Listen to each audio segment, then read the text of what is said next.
Hey guys, alright, so it's time for the last exercise of this lesson related to if statements, and I'm going to show you what it is we're going to actually make. This is a standard game that kids played before they had video games.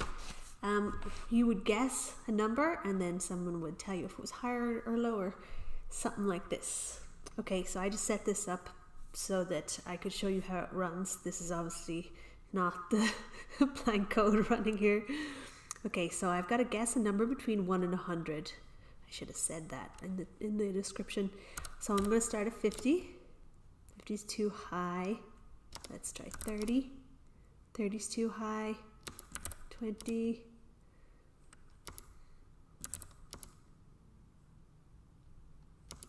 5. Okay, so you get the picture. It's actually a little trickier to work out the logic than you might think. I'm just going to do a quick recap on the if statements and talk a little bit about if-else's. So your standard if statement, you just control space for that. But if you wanted an if-else, you would do that.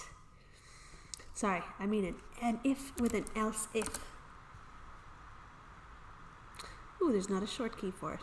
Okay, so say I actually wanted to check more than one thing. I'm going to try it in world domination in a moment. So say I have two conditions.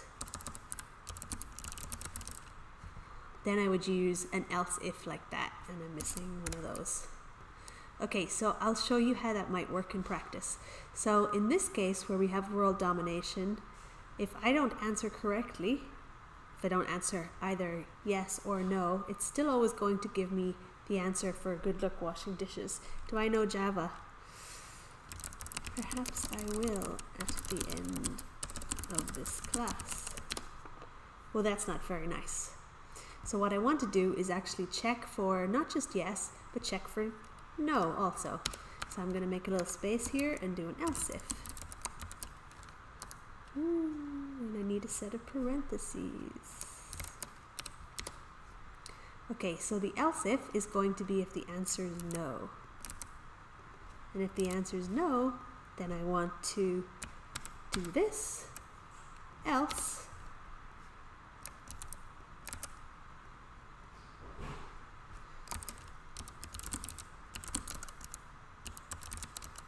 Input not recognized.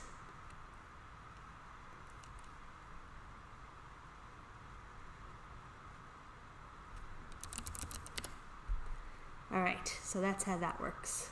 So it's not going to go into check the no if the yes occurred. That's the thing about else ifs. So if this is true, it's never going to go in here. If this is false, then it's going to go in here. And if this is false, if this is false, both of these are false, then it's going to do else. So else in this case, you can think of it as an otherwise. So if this is not true, and if this is not true, then it's going to do the else. If that's true, it's going to go in here. And if this is true, it's going to go in there. So if that's false and that's false, then it does the else. I'm not sure if I'm explaining that super well, but you really get this stuff by practicing. So play around with the exercises. And the next thing for you to do is FizzBuzz. And before I send you off to do it, I'm just going to show you one thing that you'll need, which is how to exit a program. So I'm going to do a for loop, and I'm going to put it up to 100, but for kicks I'm going to start it, I'll put it at 1000.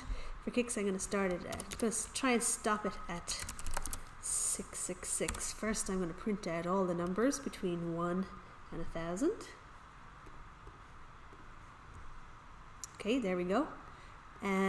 But if I equals 6666, then we're going to exit. Yeah, put a 0 in there. Okay, so now it's stopping at 666. That just ends the program.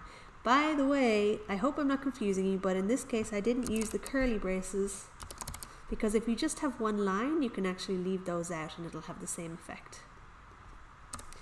You can even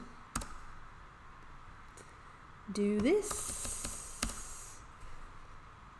but I wouldn't recommend that while you're learning. Just you might maybe use it at a different point. Okay, so your FizzBuzz will look something like this. Sorry, we're not doing FizzBuzz now. Your high-low game